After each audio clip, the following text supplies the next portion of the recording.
Warahmatullahi wabarakatuh. Di sini saya akan menjelaskan materi mengenai sistem perkembangbiakan tumbuhan dan hewan. Untuk pada bab 2 ini, sistem perkembangbiakan tumbuhan dan hewan, kita pelajari dulu sistem perkembangbiakan tumbuhan. Sistem perkembangbiakan pada tumbuhan, di situ ada perkembangbiakan tumbuhan Angiospermae dan perkembangbiakan pada tumbuhan Gymnospermae, dan sistem perkembangbiakan pada tumbuhan lumut dan tumbuhan paku. Terus ada teknologi reproduksi pada tumbuhan. Perkembangbiakan pada tumbuhan Angiospermae. Di sini ada perkembangbiakan vegetatif dan generatif. Kita lanjut. Perkembangbiakan vegetatif adalah cara reproduksi makhluk hidup secara aseksual atau tanpa adanya peleburan sel kelamin jantan dan betina.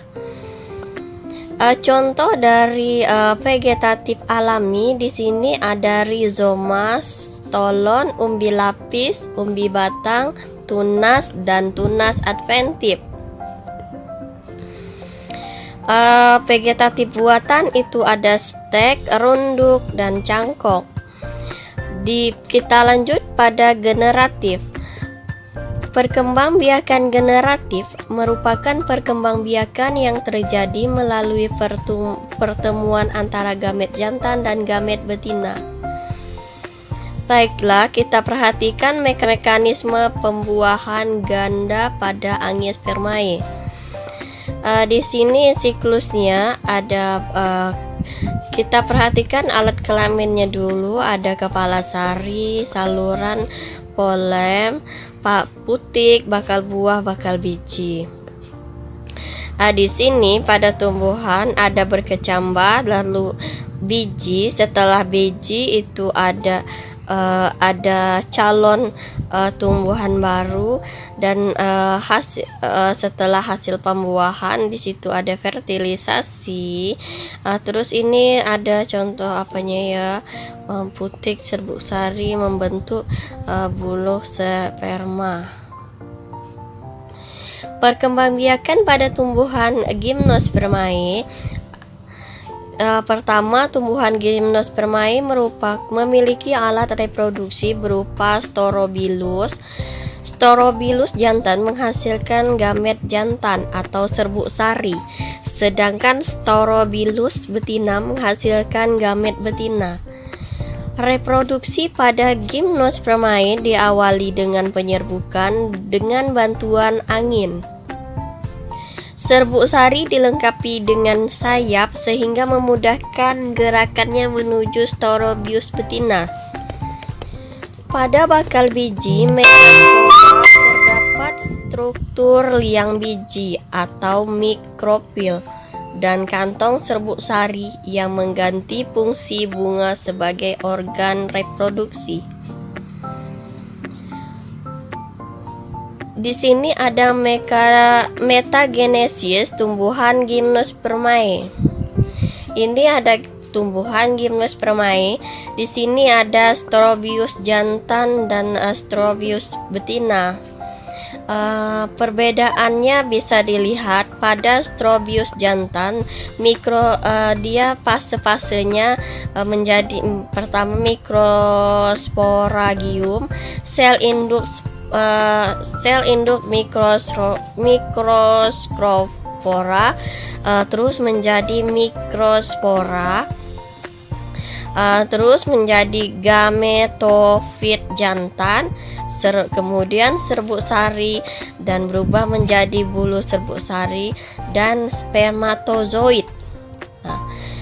Terus kalau untuk yang betina, strobiusnya mekanismenya Strobius betina terus berubah menjadi megasporagium, terus sel induk megaspora, terus megaspora, dan menjadi gametofit betina. Terus gametofit betina menghasilkan berubah menjadi sel telur. Nah, kemudian spermatozoid dan sel telur bertemu menjadi zigot atau 2N. Zigot berkembang menjadi embrio, terus embrio berkembang menjadi biji, dan biji akan berkembang menjadi tumbuhan gimnospermae yang baru.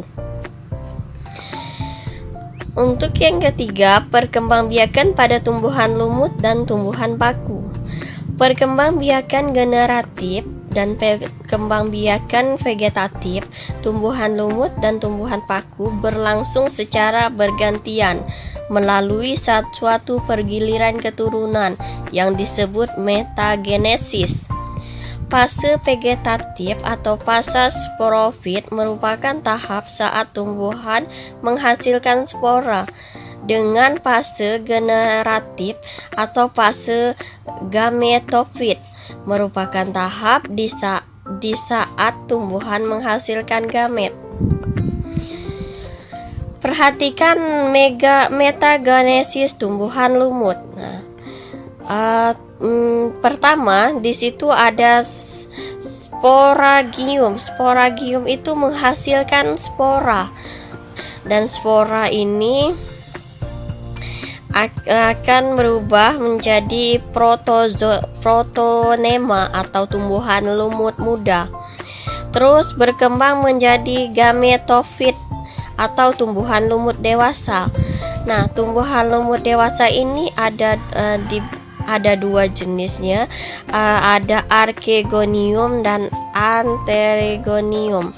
Nah, archegonium ini adalah tumbuhan lumut betina, sedangkan anteridium itu tumbuhan lumut jantan. Nah, archegonium itu menghasilkan sel telur, sedangkan anteridium menghasilkan spermatozoid. Spermatozoid dan sel telur bertemu menghasilkan atau membentuk zigot atau disebut 2N. Kemudian zigot berkembang akan menghasilkan sporopit, sporopit atau sporogonium, dan sporogonium akan menjadi sporagium. Ini perhatikan yang selanjutnya, ini mekanisme metagenesis tumbuhan paku atau tumbuhan paku homospora. Fasenya sama kurang lebih ya.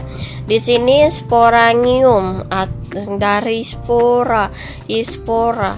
Itu ada spora akan bentuk itu protalium atau gametofit. Di sini tumbuhan paku untuk tumbuhan paku betina disebut archegonium, sedangkan yang jantan itu anteridium. Anteridium akan menghasilkan spermatozoid, sedangkan archegonium akan menghasilkan ovum. Sel ovum dan spermatozoid bertemu dan akan menghasilkan zigot. Nah, pada zigot akan berkembang menjadi tumbuhan paku hemospora atau merupakan sporopit. Terus tumbuhan paku akan menghasilkan spora. Sporanya disebut sporangium. Di sini kita akan lanjutkan teknologi reproduksi pada tumbuhan. Di sini ada hidroponik, ada vertikultural dan kultur jaringan. Kita masuki bahasan yang pertama, hidroponik. Hidroponik adalah metode budidaya tanaman menggunakan air. Tanaman akan menyerap nutrisi yang larut di dalam air untuk tumbuhan. Vertikultural adalah metode budidaya tanaman dengan cara membuat instalasi bertingkat. Sedangkan kultur jaringan adalah proses perbanyakan tanaman dengan memanfaatkan bagian tumbuhan untuk ditumbuhkan dengan media steril yang mengandung nutrisi. Demikianlah pembahasan yang bisa saya sampaikan. Semoga anak-anak ibu bisa memahami materinya lebih dalam. Ibu kali ini ibu rasa cukup di sini. Nanti ibu akan menyampaikan materi tentang video yang selanjutnya, itu tentang perkembangbiakan hewan. Terima kasih sudah menonton. Semoga bermanfaat. Assalamualaikum warahmatullahi wabarakatuh.